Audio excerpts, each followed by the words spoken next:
were the first province to give women the vote. And now we're going to have our first female premier. That's pretty amazing.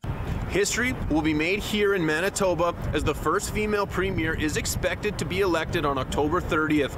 The PC party has whittled down their list of political hopefuls, and it's down to 2 women up for the job. But no matter the outcome, it's a win for women in politics moving forward.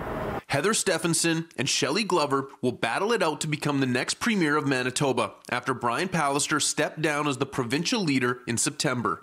So if you're a little girl looking up, you could say, wow, somebody has this kind of power. That's amazing. And it'd be great if we could actually get a female prime minister again.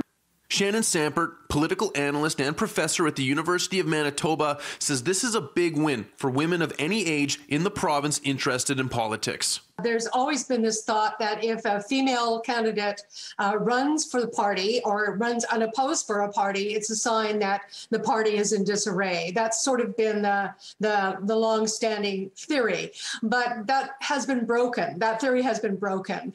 Sampert says women have shown they can replace premiers and go on to win subsequent elections, such as former Ontario Premier Kathleen Wynne when she replaced Dalton McGuinty, leading her party to a majority government victory. And according to Sampert, it could be the same for both Stephenson or Glover too. So this means whoever becomes the premier, the first female premier in Manitoba, actually has the opportunity for 2 years to turn the ship around and potentially also then continue as the Conservative member, as a Conservative premier, potentially for another 4 years. This doesn't happen very often.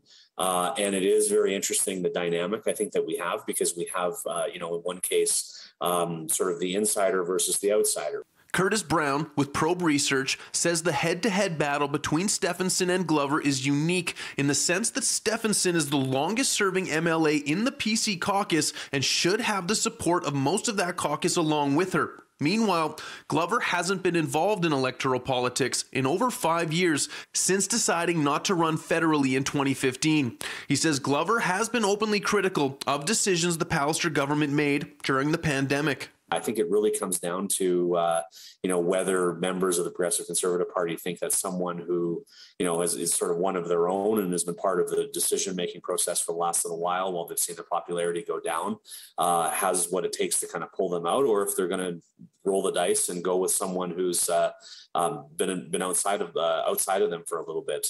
In Winnipeg, Mark Neufeld, City News.